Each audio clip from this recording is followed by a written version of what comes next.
సమస్య తీయాల్సిన అవసరం ఈరోజు కాంగ్రెస్ పార్టీ ఉన్నది పైన ఉన్నది, రేవంత్ రెడ్డి గారి పైన ఉన్నది. ఈరోజు తెలంగాణ అస్తిత్వాన్ని దెబ్బతీసే విధంగా ప్రయత్నం చేస్తోంది రేవంత్ రెడ్డి ప్రభుత్వం. మరి తెలంగాణ ఉద్యమం నుంచి మరి పుట్టినటువంటి తల్లే తెలంగాణ తల్లి ఈరోజు తెలంగాణ సమాజాన్ని అవమానించే రకంగా, తెలంగాణ సమాజాన్ని, తెలంగాణ సంస్కృతి సంప్రదాయాల్ని అవమానించే విధంగా ఈరోజు ఈ ప్రభుత్వం వ్యవహరిస్తూ ఉన్నది.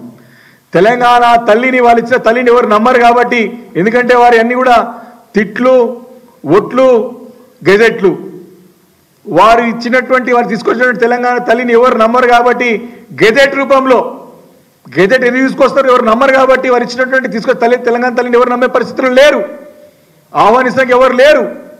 కాబట్టి గెజెట్ రూపంలో తీసుకొచ్చి ప్రజలపైన రుద్దే ప్రయత్నం చేసింది ఈ ప్రభుత్వం. దాన్ని ప్రశ్నించాల్సిన అవసరం ఉంది పిసిసి అధ్యక్షుడు అని చెప్పి సందర్భంగా మనవి చేస్తా ఉన్నాను. పదే పదే అంటూ ఉన్నారు తెలంగాణ తల్లిని అధికారికంగా 2007లో ప్రభుత్వం తీసుకొచ్చినటువంటి తెలంగాణ తల్లి ఆ రోజు అవతరించింది అంటే తెలంగాణ ఉద్యమం నుంచి కవులు, కళాకారులు, విద్యార్థులు, మేధావులు ఆ రోజు అందరు కలిసి రూపొందించుకున్నటువంటి తల్లి, ఆ రోజు స్థాపించిన తల్లి తెలంగాణ తల్లి. ఈ కాంగ్రెస్ పార్టీ నాయకులు గ్రామాల్లో దండలు వేసిన మాట వాస్తవం కాదా అని ప్రశ్నిస్తా ఉన్నాను. ఇప్పుడున్నటువంటి కాంగ్రెస్ పార్టీ నాయకులు జేఏసీలో ఉన్నప్పుడు తెలంగాణ తల్లి విగ్రహానికి దండలు వేసి, పూలమాలలు వేసి, పూజలు వేసిన మాట వాస్తవం కాదా అని నీ పిసిసి అధ్యక్షుడు ప్రశ్నిస్తా ఉన్నాను. ఈరోజు అన్ని కూడా పక్కదారి పట్టించడానికి ఈరోజు వారి యొక్క అతివాదం, వారి అతివాదాన్ని దర్పణం పట్టే విధంగా ఈరోజు ముఖ్యమంత్రి వ్యవహరిస్తూ ఉన్నారు. ఒక ఎక్స్ట్రీమిస్ట్స్ ఇది వ్యవహారం అంతా కూడా అతివాదులు చేసేటువంటి ప్రయత్నమే తప్ప ఇంకోటి ఏది కాదు. నిజంగా కూడా మన ప్రజాస్వామ్య దేశంలో ఏంటంటే రేవంత్ రెడ్డి లాంటి అతివాది ఈరోజు ఈ యొక్క రాష్ట్రాన్ని పాలిస్తే ఇప్పటికీ వేలాది మంది యొక్క నాయకుల తలలు నరికేసేవాడు, అందరి జైల్లో పెట్టేవాడు. అది వారి యొక్క నిరంకుశ, నియంతృత్వ, సంకుచితమైనటువంటి మనస్తత్వం ఉన్నటువంటి ముఖ్యమంత్రి రేవంత్ రెడ్డి గారు. దాన్ని ప్రశ్నించాల్సిన అవసరం పిసిసి అధ్యక్షుడికి ఉన్నదని చెప్పి సందర్భంగా నేను మనవి చేస్తా ఉన్నాను. కాబట్టి ఈరోజు పేర్లు మారుస్తున్నారు, టీజీని టీఎస్, ఇది పెద్ద వ్యవహారం కాదు.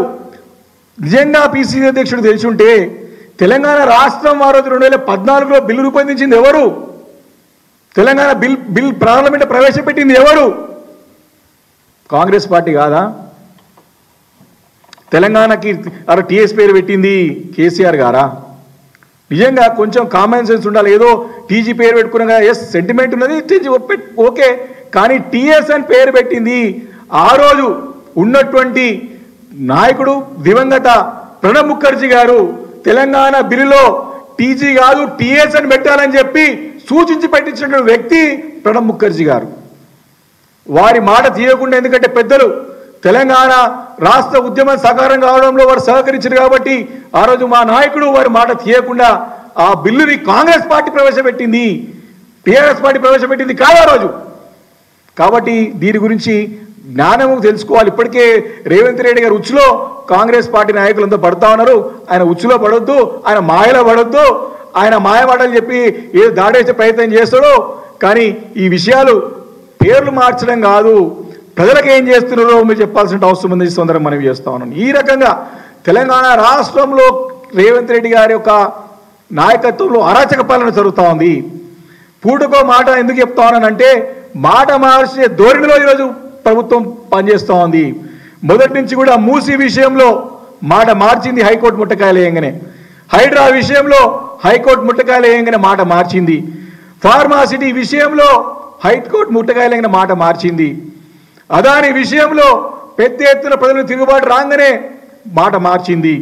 ఈరోజు లగచర్లలో ప్రజల నుంచి ఉద్యమం నిర్మితం కాగానే మాట మార్చినటువంటి ముఖ్యమంత్రి రేవంత్ రెడ్డి గారు. ఈరోజు ఇథనాల్ ఫ్యాక్టరీలో, నిర్మల్లో జరిగిన ఇథనాల్ ఫ్యాక్టరీ స్థాపనలో కూడా ప్రజలను తిరుగుబాటు వస్తే తోక ముడుచుకుంది రేవంత్ రెడ్డి ప్రభుత్వం. కాళేశ్వరం నీళ్లు 1,00,000 కోట్లు వేస్ట్ అయిపోయినాయి, అంతా కూడా కుప్ప కూలిపోయిందని చెప్పి కాళేశ్వరంలో భాగమైనటువంటి మలన సాగర్, రంగనాయక సాగర్, ఈరోజు కుండపోచమ్మ నుంచి కూడా నీళ్లు వాడుతున్న మాట వాస్తవం కాదా అని చెప్పేసి నేను ఈరోజు పిసిసి అధ్యక్షుడిని ప్రశ్నిస్తా ఉన్నాను. ఈ రకంగా ఒకటి కాదు రెండు కాదు, గురుకుల పాఠశాల విషయంలో కూడా మాట మార్చిన మాట వాస్తవం కాదా అని చెప్పి ప్రశ్నిస్తా ఉన్నాం. సమాధానం చెప్పాలి.